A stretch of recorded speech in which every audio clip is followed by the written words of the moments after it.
With Forza Motorsport 8/Forza Motorsport 2023/the Forza Motorsport reboot, whatever you want to call it, expected to release sometime this year, assuming it doesn't get delayed again, I thought I'd put this video together covering the 8 things I hope to see in the new Forza Motorsport. To get straight to the point, the 8 things I hope to see in the new FM title includes multi-Ghost Rivals mode replays, the return of fantasy tracks, driver and safety ratings, the return of in-game clubs in the player storefront, a fair and well-optimized penalty system, the ability to make custom Rivals events, a revamped BoP balance of performance system, and a strong and functional anti-cheat system. In the coming minutes, I'm going to go deeper into each one of these things, but before that, it should be said that this list is only a slight glimpse rather than a full scope of the things I hope to see in the new game. If I were to include everything I hope to see in the new Forza Motorsport, this video would be 25 years long, which, at the current rate of things, it feels like it's going to be another 25 years until the Forza Motorsport reboot releases. Sigh, but I'll remain patient. I hope all this extra development time results in Forza Motorsport 2023 being the best entry in the series. However, beating Forza Motorsport 3 and 4 is a very tall order and something that seems very unlikely to ever happen. Maybe I'm wrong though. Maybe the Forza Motorsport reboot will be the pinnacle of the series and all the skeptics will be proven wrong. That said, with Turn 10's complete lack of communication, as well as the game's underwhelming reveal trailer from a few months back, I am not going to get my hopes up. I don't want this video to be all pessimistic and doom and gloomy, but it's very disappointing when a series you've loved for over 13 years consistently falls short of what it could be. Anyhow, my tangent aside, onto the list.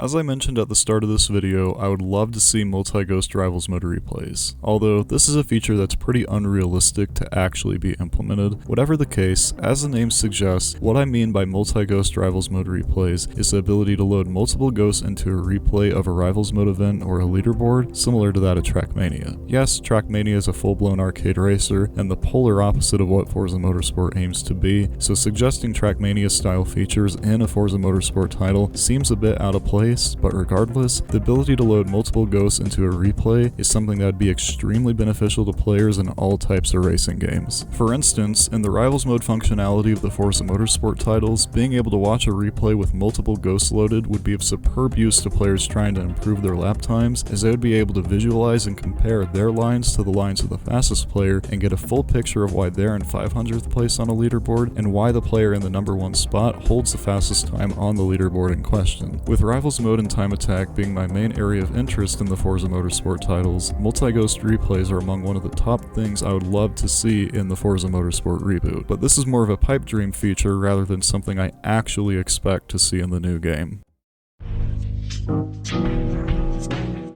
The second thing I hope to see in the new Forza Motorsport is the return of fantasy tracks, specifically the New York and Sedona fantasy circuits from the early Forza Motorsport titles. Really, I want to see pretty much all the old fantasy circuits make a return in the new game, but New York and Sedona are the ones I want to see return the most. Firstly, I want to see New York return due to how challenging and technical the New York circuits were. As anyone who played the New York circuits back on FM1, FM2, or FM3 knows, the New York circuits weren't easy, especially the tricky chicane section. However, getting it right was always an immensely satisfying feeling. I'd love to experience a track again in a modern Forza Motorsport title. New York aside, I also want to see the Sedona circuits return due to how fun it was to go through the fast, long, sweeping corners of the Sedona circuits and how incredibly good it felt to stitch an excellent lap together. Also, I live in a small town known as Paulden, Arizona, which is only an hour and a half away from Sedona, and while I know the Sedona circuits from Forza Motorsport 3 don't exist in real life,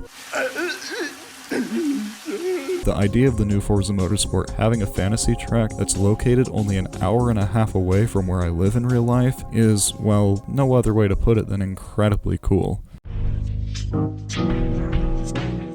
As anyone who's played any Forza Motorsport title since the start of the series knows, the Forza Motorsport series is notorious for its generally terrible public multiplayer lobbies due to the high number of players who join these lobbies for the sole purpose of ramming, blocking, driving backwards, and doing whatever they can to ruin the experience of the players who actually want to race properly. I myself haven't touched a Forza Motorsport public lobby in at least a couple of years as I got tired of public lobby trolls ruining my experience. It doesn't help that I have a team tag in my gamertag tag, and it seems like players with team tags in their names are especially targeted by multiplayer trolls. Due to this, I now avoid public multiplayer lobbies like the plague, and only race in organized community leagues with like-minded players. When I'm not doing that, I'm either chasing leaderboard times or creating liveries. It should be made clear that not all public multiplayer lobbies are bad. Forza Motorsport 7's Forza GT hoppers are a prime example of public multiplayer lobbies that are generally pretty good, but I don't want to be limited to just Forza GT to get an enjoyable public multiplayer experience, as I've never really been all that into the Forza GT division. I find it way more enjoyable to race the slower general consumer cars like Mazda Miatas and Honda Civics, etc. Forza Motorsport 7's cycled production hoppers are also not bad, but those lobbies tend to get a bit repetitive and boring for me. Anyhow, my rambling aside, driver and safety ratings are the third thing I hope to see in the Forza Motorsport reboot. Due to what I've mentioned so far regarding generally terrible public multiplayer lobbies in the Forza Motorsport titles, the new Forza Motorsport having driver and safety ratings would be incredibly beneficial in reducing the occurrence of public multiplayer lobby trolls. It wouldn't get rid of multiplayer trolls completely, So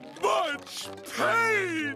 but what it would do is limit the multiplayer trolls to only the low driver and safety rating lobbies. Unfortunately, it would suck for new players who want to actually race properly to start in these low driver and safety rating lobbies, but once they've built their driver and safety ratings to a high enough level to join the higher rated lobbies, the presence of multiplayer trolls would be extremely minimal, and the public multiplayer racing experience would be vastly more enjoyable for these people. Right now, in the latest Forza Motorsport, that being Forza Motorsport 7, the best way to avoid public multiplayer trolls is by signing up for private community leagues by the likes of the Online Racing Association, Delta Online Racing, Pendulum Tuning Garage, etc. And while these races are extremely good and generally way better than anything you could get in a public multiplayer lobby, these community leagues are big time commitments in terms of creating a livery for the car to be raced, creating or finding a competitive tune, practicing, as well as actually showing up for the races. A lot of people don't have the time to commit to these community leagues, which means public multiplayer lobbies are pretty much their only option, and that's very unfortunate. If the new Forza Motorsport has driver and safety ratings, while it would take some time to build those driver and safety ratings to high levels, once there, the people who don't have the time for community leagues would be able to race in public multiplayer lobbies and get a pretty clean, competitive, and enjoyable experience.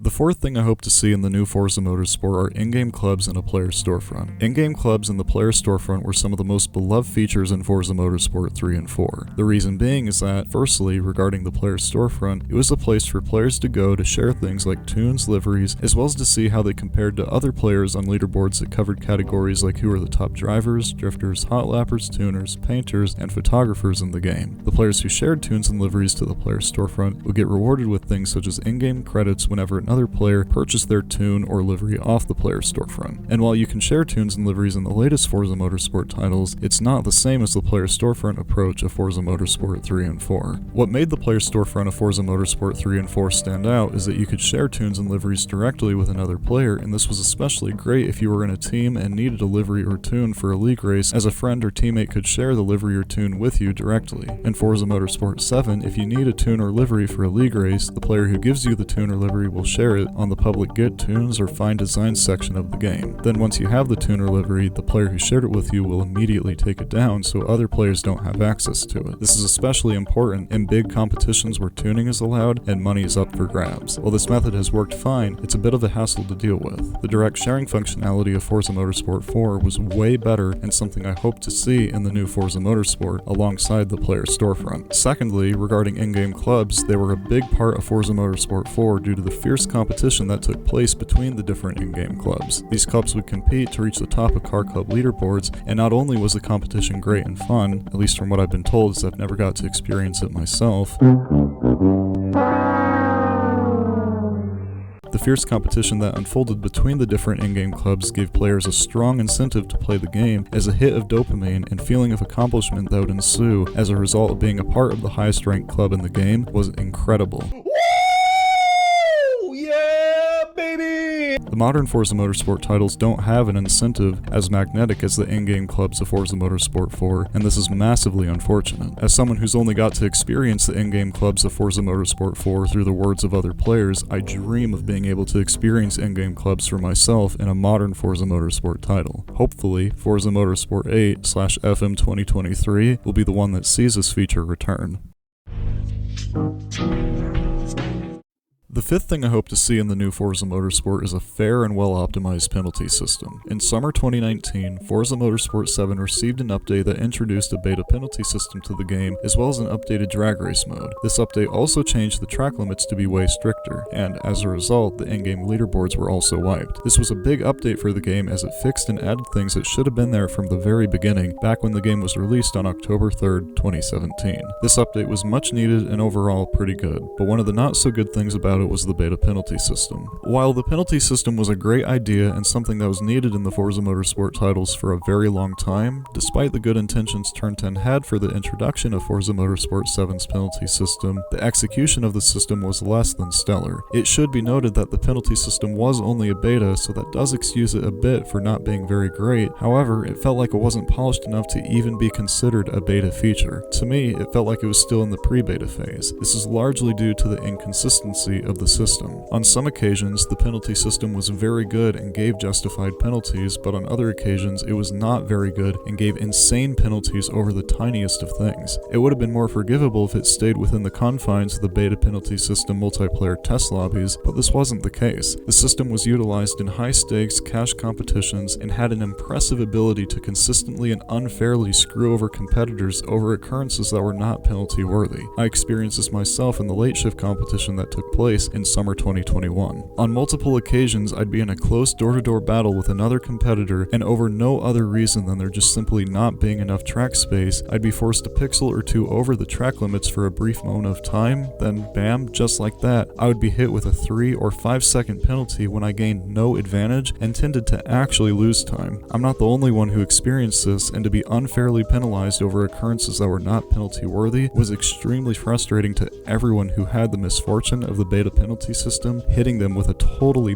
bogus penalty. In addition to this, the penalty system could be exploited to avoid receiving a penalty entirely when a penalty was absolutely deserved. This created very unfortunate circumstances where players who were undeserving of a penalty received a penalty, and the players who were deserving of a penalty avoided a penalty by exploiting the system through the means of driving outside the track limits to get a penalty so big that the system would glitch out and not give a penalty at all. Sebring was one of the tracks where this exploit was used heavily. It's incredibly unfortunate, to put it lightly. So, with that in mind, a fair and well-optimized penalty system that can't be exploited is one of the top things I hope to see in the new Forza Motorsport, and unlike the other things I've mentioned so far, such as multi-Ghost Rivals mode replays, a vastly superior penalty system is a feature that actually has a pretty high likelihood of being in the new game. Players who deserve penalties will receive penalties, players who don't deserve penalties won't receive penalties, and it'll result in hugely less frustrating multiplayer racing experiences, especially in races where cash and prizes are up for grabs. I'm going to be sorely disappointed if the penalty system of the new Forza Motorsport is just as broken and unfair as the penalty system of Forza Motorsport 7, but with how long the new game has been in development, Turn 10 Studios has surely had enough time to develop an enormously improved penalty system. I'm going to remain hopeful.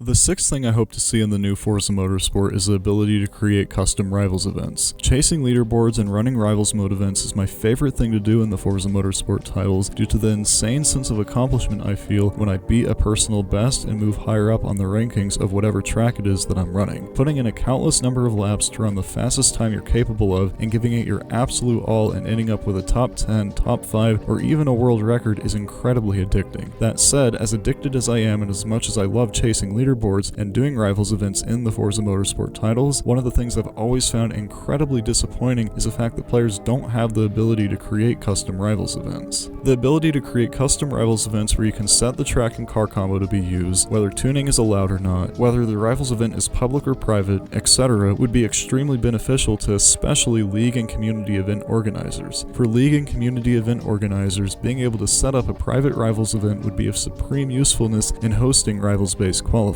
Typically, League and Community event organizers will utilize live qualifying sessions for races that have been organized, but sometimes League and Community event organizers will instead do their qualifiers via Rivals mode, and the player with the fastest time will start the race in first, and the player with the slowest time will start the race in last. Sadly, because there's no way to set up a custom Rivals event that's private and only accessible by the players who've signed up for the League race or event in question, League and Community event organizers who utilize Rivals-based qualifying have no choice but to do it through public rivals events that already have thousands of times registered. Unfortunately, this means that league and community event organizers who utilize rivals-based qualifiers will have to sort through the old times that were already registered on the leaderboard and the new times that were set by the players qualifying for the league race or community event in question. If the leaderboard has thousands of times registered, this is a bit of a pain to deal with. So much pain!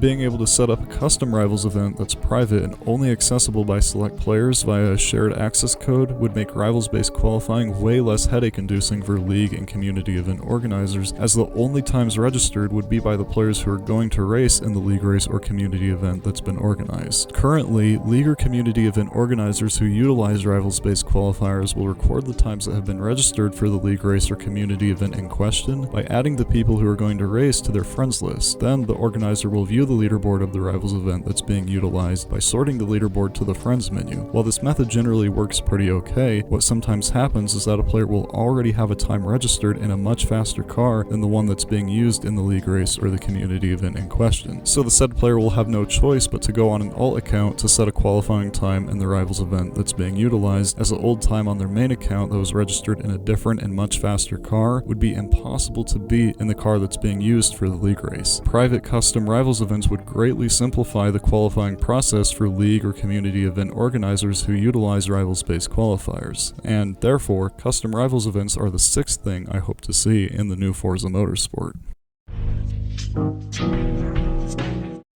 The seventh thing I hope to see in the new Forza Motorsport title is a revamped BoP balanced performance system. Turn 10 Studios attempted to do such a thing in Forza Motorsport 7 with the homologation system, but unfortunately, while it was a fantastic idea on paper, the actual implementation of the homologation system was not very good due to there being far too many homologated classes, as well as the restrictions of the homologated classes being far too limiting in what players were allowed to do with the cars. As anyone who played FM7 during the first several months it was out knows, because of the way the homologation system was incorporated, it meant that even though the game had well over 700 cars, a large chunk of them weren't usable in multiplayer lobbies. As is the case with a lot of modern racing games, multiplayer plays a critical role in the Forza Motorsport titles due to the thrill and challenge of racing against similarly skilled human opponents that AI often has a hard time replicating. Multiplayer is the only reason a lot of people play racing games due to how much more fun and challenging multiplayer generally is compared to single-player AI races.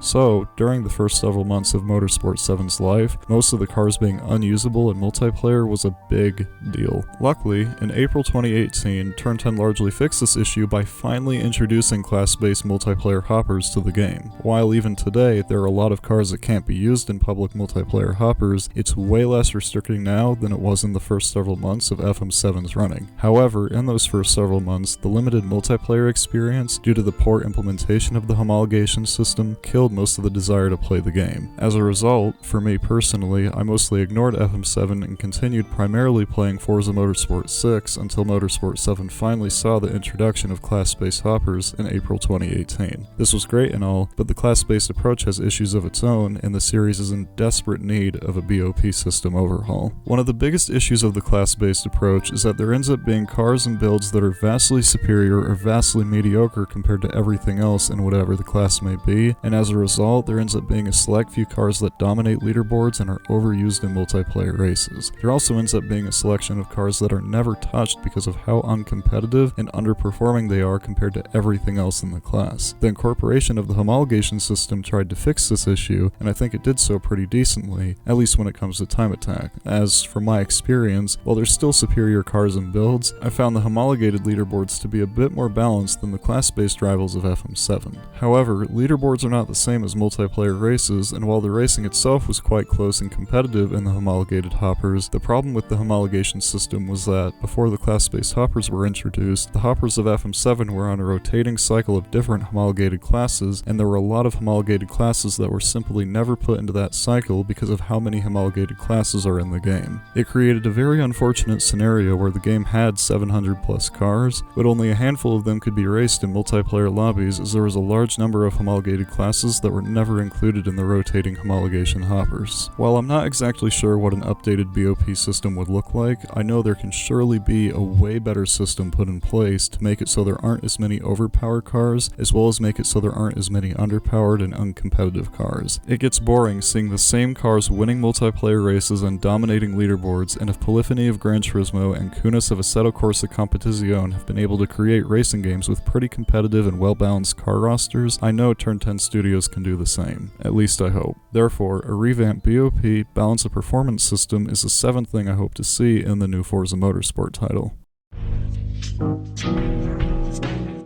The 8th thing I hope to see in the new Forza Motorsport title is a strong and functional anti-cheat system. The unfortunate reality with Forza Motorsport 7 is that between 2018 and 2021, when the game consistently had cash and prize-based competitions on offer with the likes of the Forza RC, the Le Mans Esports Series, the IMSA Challenge, the Late Shift Competition, etc., some of these competitions, such as the Forza RC, banned PC players from competing due to how incredibly easy it is to download a trainer for FM7 and cheat your way to the top of in-game leaderboards.